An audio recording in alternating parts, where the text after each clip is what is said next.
Hello, everybody. Welcome back to the Compulang podcast. My name is Jacob, and this is the episode for the 9th of November, 2020.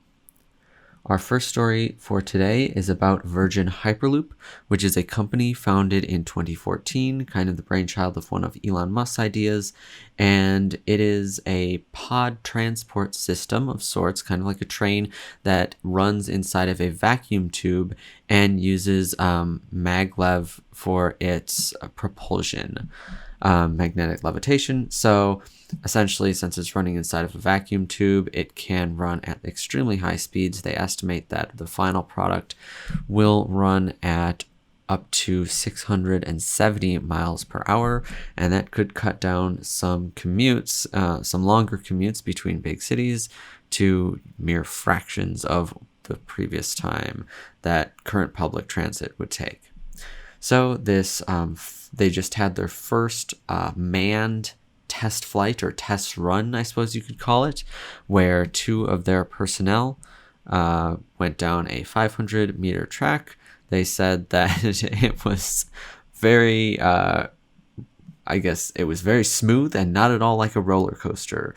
Those are quotes, not at all like a roller coaster from the staff that actually rode in the Virgin Hyperloop test transport pod. So if this actually does come to a city near you, you could see some majorly reduced travel times in this kind of futuristic mode of transport. Pretty cool stuff going on there. All right, next up, we're going to talk about a vulnerability in Chase Unlimited or Chase Ultimate Reward Points. So Chase is obviously a credit card company, and if you have a Chase credit card, you'll know that you can earn these things called Ultimate Reward Points, which is kind of like Chase's version of membership reward points like you get with Amex cards, or it's just like cashback, but they're credit card points, so you can do more with them. Anyways, a vulnerability was discovered in their system by a security or programmer. I'm not sure if he's a security researcher, although he's probably a security researcher. It looks like he's done some stuff with Starbucks before. So anyways, he actually discovered, the guy's name is Chad Sira from chadsira.com. I hope I'm saying the last name correctly. It's Chad, C-H-A-D, Sira, SCIRA.com, where you can find this article. As always, links to the stories and stuff is always in the show notes, so you can check them out there. But anyways, this vulnerability he actually discovered in 2016, November of 2016. He contacted Chase about it, eventually got the issue resolved. But the reason that this story kind of, catches one's eye is because of what happened afterwards. Some companies that don't have a bug bounty program, which is essentially where a random person, if they find a security issue with a certain level of severity and they report it to the company or the website that has this vulnerability, they can get paid, right? So this person found this vulnerability before Chase even had this sort of bug bounty program, and they reported it to Chase, eventually got it fixed, but then later they got their account terminated.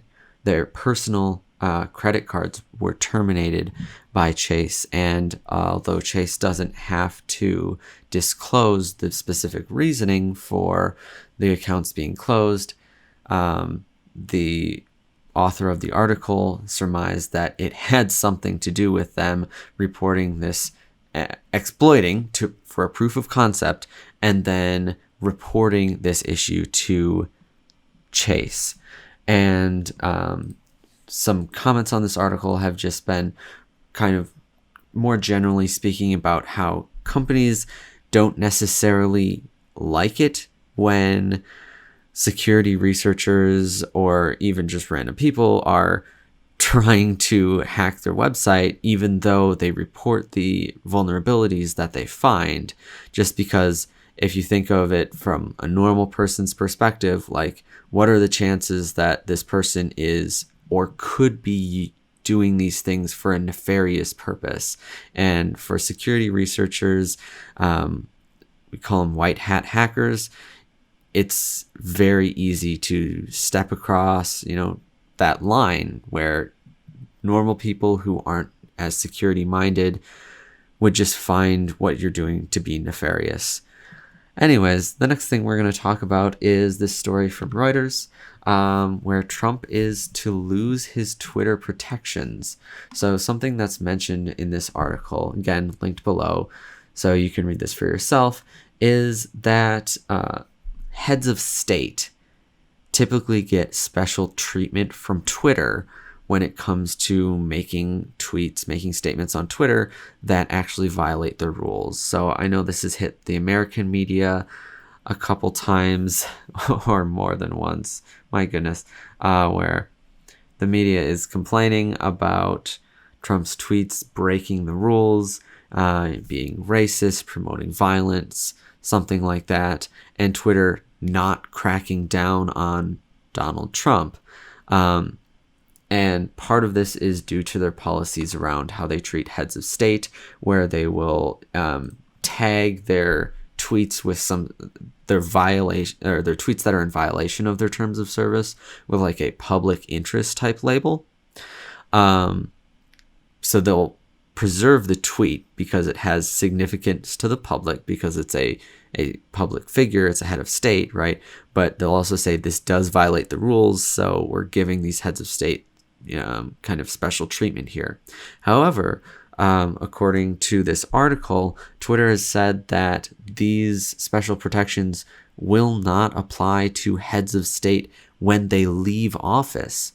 So this could actually come down pretty hard. This has the potential, I should say, to come down pretty hard on Trump once he leaves office, because once he's no longer the head of state, then all of the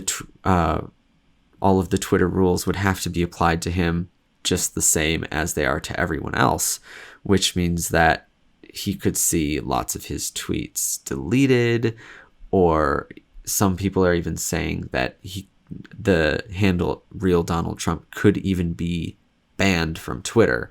I think that sounds a little bit in excess, but you never know. I suppose Twitter is a private company and it is their prerogative. It's their website. I would be very surprised if they ended up actually banning Donald Trump, but I would not be surprised if they were to come down pretty hard and either censor somehow, hide behind serious notices or something like that, or even just outright delete a lot of his tweets if he's getting special treatment right now that allows him to say these things that Twitter believes are in violation of the rules. But next up, there's a little interesting story we have from this blog called resynth1943.net. Little thing about GitHub source code being leaked. So GitHub has one of their repositories where they upload all of the DMCA takedown notices that they've received. And so those are publicly available on the official GitHub DMCA repository. And someone tried to impersonate the CEO of GitHub and actually uploaded a copy of the source code to GitHub Enterprise to that repository somehow. And so some people are actually saying that this is a little bit hypocritical on GitHub's part, because they don't provide the source code to their platform, either github.com or GitHub Enterprise, their enterprise version of the very similar same piece of software, similar-ish, nearly same piece of software. That's not open source. And so the fact that, their source code being leaked is kind of a big deal is because GitHub isn't open source, despite hosting nearly every other open source project under the sun. Some people, I was reading some comments on this article on Hacker News, and some people were like, GitHub is kind of like the Google of open source, right? They host basically everything. But because GitHub itself isn't open source, it kind of makes you wonder whether GitHub is there to, help proliferate open source or just to contain and control open source software. I thought that was an interesting perspective. I'm not sure I entirely agree with it, but it was really an interesting discussion and, gave me some cool things to think about. All right, the next thing we're going to talk about today is something that could impact you if you run a website. If you've ever heard of Let's Encrypt, they offer these free SSL certificates, and they have for a long time. But they originally, when they started, they were not a root CA. They didn't have a certificate authority, to work with of their own. So they actually got a cross signature from this company, IdenTrust or IdenTrust. I'm not sure how you say the name, but that cross signature, I'll just read the quote here. It says that cross signature allowed us, Let's Encrypt, to start issuing certificates right away and have them be useful to a lot of people. This is because IdenTrust's certificate was already trusted by a lot of devices, and so getting that cross signature allowed Let's Encrypt's their certificates that they would issue to also be trusted by those devices that already trusted IdenTrust.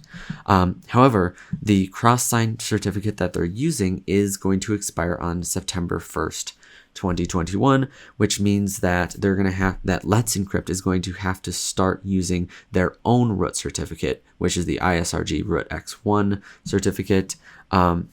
They said that most modern devices now do support it and have supported it for quite a while now, but they do have kind of a big problem when it comes to Android, because any Android version before 7.1.1 is no longer receiving updates to their certificate store, and Google can't just push out those updates for some reason.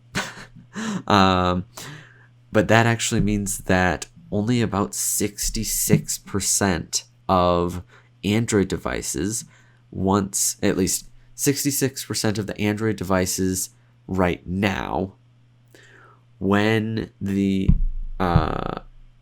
certificate, the cross-signed certificate that they're using expires, only 66% will still trust Let's Encrypt certificates, which means that you have fully a third of devices, Android devices that are out now, in just under a year, will cease to trust Let's Encrypt SSL certificates. And there's not just a whole ton that you can do about this. The main way that they have provided in the article that they've suggested to work around this, if you are on one of these older Android devices, is to download Firefox Mobile, because Firefox Mobile actually uses its own certificate store and does happen to trust Let's Encrypt certificates. So if you are on an older Android device, then you can download Firefox Mobile and you should be good for at least another year if you're visiting any websites that use Let's Encrypt certificates. All right, and then the last thing that we're going to talk about today is this really cute website that I found on Hacker News again. I was really browsing Hacker News this week. It's called pleaseunsubscribe.com, and it's please-unsubscribe.com, where you can forward your spam or marketing emails to hey, H-E-Y, at please-unsubscribe.com, and they will unsubscribe for you. So if you just have like a bulk just a ton of these marketing emails coming in, right? You can just bulk select and forward them to that email address. They'll unsubscribe for you. They do have a basic pricing model, so they have a couple free ones. You'll start out with like 5 free unsubscribes, and then there's a little bit of a pricing model after that. But if you have problems with a lot of spam or marketing emails coming to an email address, you could forward them to this service that they have. And I just think that the coolest thing about this is in the description of the website, it says under the processing header that emails are typically processed in first and first out, and completed within 24 hours. There is no automation.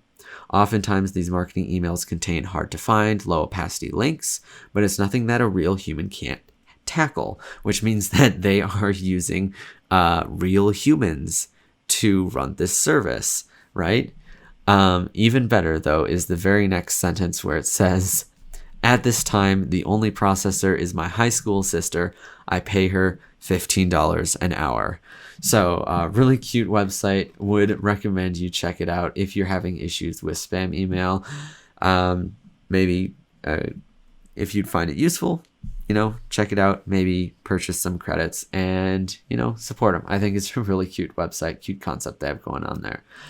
But yeah, that's all I have for all y'all today in this episode of the Compulang podcast. I hope you enjoyed this episode. I hope you learned something.